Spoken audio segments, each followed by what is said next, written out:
Hi. Countdowns have been used for many things in instruction. They're engaging, they're interesting. Let's use the countdown method to teach about geography. Our goals are increased geographic awareness, higher academic standards in geography, and a world of geographically informed citizens. Here are 6 steps that can help us understand what geography is and provide a framework in terms of how to teach it. First of all, we had 6 essential elements that I will describe, 5 geographic skills, 4 reasons for studying geography, 3 components of geography education, 2 geographic perspectives, and 1 essential school subject, geography. Let's get started. Geography, like other disciplines, has academic standards. The Geography for Life standards were originally created in 1994 and then revised and published in 2012. Here's the web page out at the National Council for Geographic Education, or ncge.org, that describes these revised standards and gives you opportunities to order them. Let's talk about the 6 essential elements of teaching geography according to these standards. First of all, there's the world in spatial terms. This has to do with structuring geographic information, the ordering of knowledge into mental maps, spatial analysis of that information. So it has to do with how to use maps and other geographic representations. We all know that these geographic representations and tools are rapidly expanding. We can use web maps on our cell phones these days. We can use apps on our phones and probes to acquire geographic information, location information that we can then map and analyze, whether it's tree height and tree species, or tree condition, or pH in water or other water quality variables, or age of homes, or litter, or graffiti in your community, or other things in your community that you can map. It also has to do with the mental maps that we all have, and how they can help us organize information about people, places, and environments. Lastly, in this world in spatial terms, it's how to analyze the spatial organization of people, places, and environments on the Earth's surface. Number 2, places and regions. This element has to do with the basic units of geography, seen differently by different people. So, for example, the physical and human characteristics of places. Also, that people create regions. There are cultural regions, there are language regions, there are ethnic regions, there are religious regions.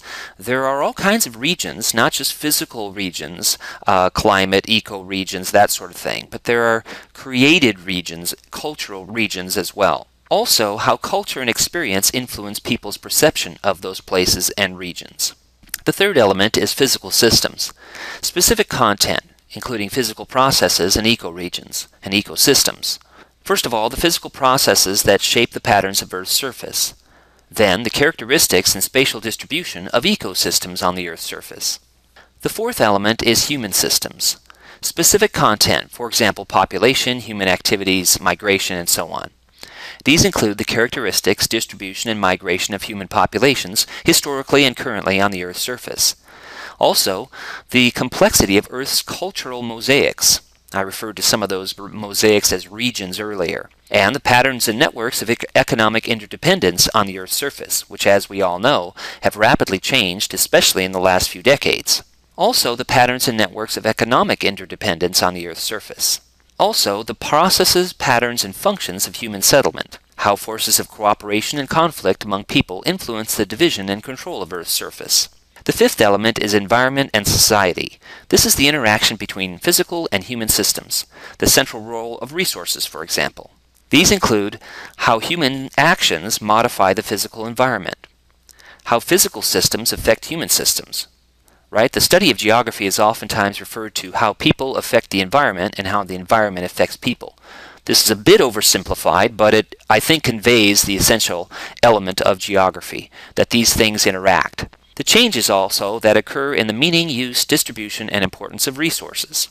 Finally, the uses of geography. Understanding the past, interpreting the present, and planning for the future. Geographers, and through geography education we can impart a strong element of this, have a keen interest in shaping our planet for the better. They want to make a difference on the Earth's surface and for its people. Essential, meaning central and necessary, an element of all of these things, is the building block for the whole. Once again, that's 6 essential elements. Let's move now to 5 geographic skills. Geographic skills provide the necessary tools and techniques for us to think geographically. First of all, asking geographic questions. Why are things where they are? How did they get there? The whys of where? The consequences of location and association. Second, acquiring geographic information. Information about locations, such as maps, descriptions, videos, interviews, fieldwork, reference material, library research.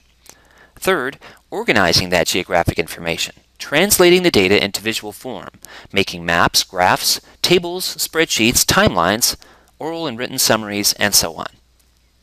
Fourth, analyzing that geographic information, making sense of it, patterns, processes, looking at scale, relationships, connections, trends, sequences, probing, examining, explaining, synthesizing.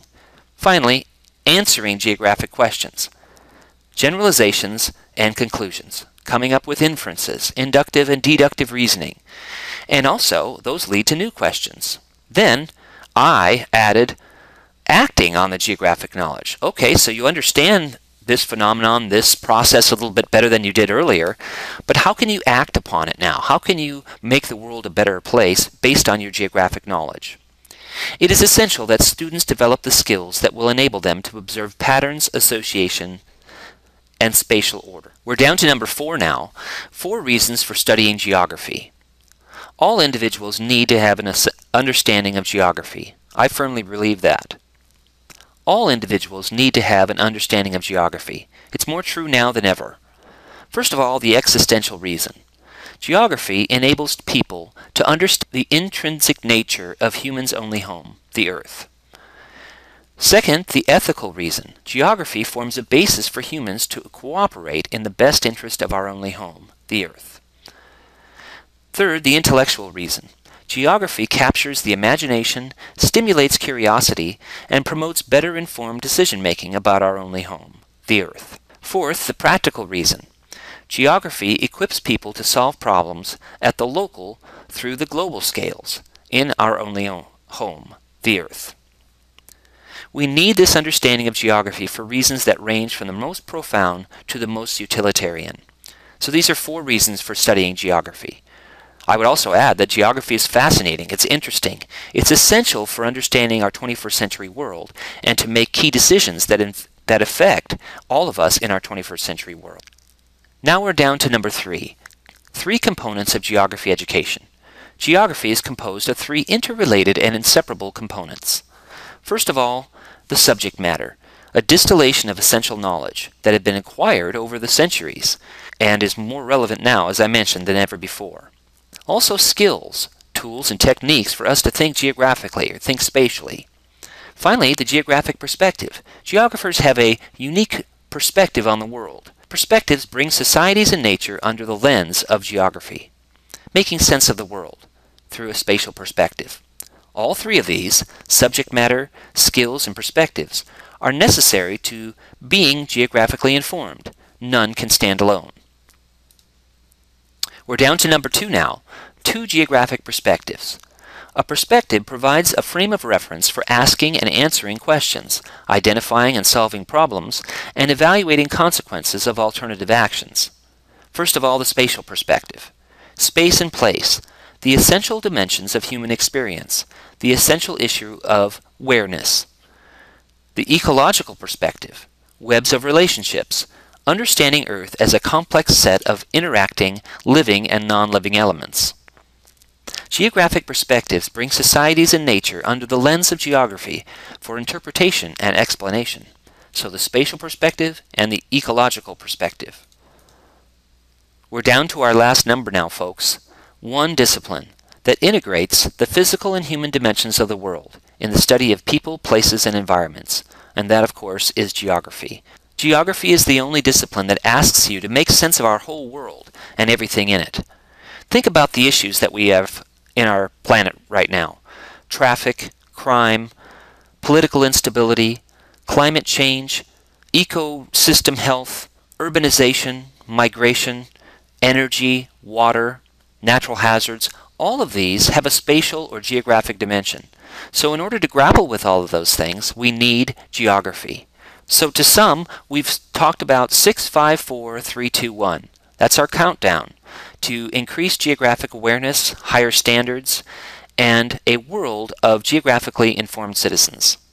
We talked about 6 essential elements, the 5 geographic skills, 4 reasons for studying geography, 3 components of geography education, 2 geographic perspectives, and 1 essential school subject, geography.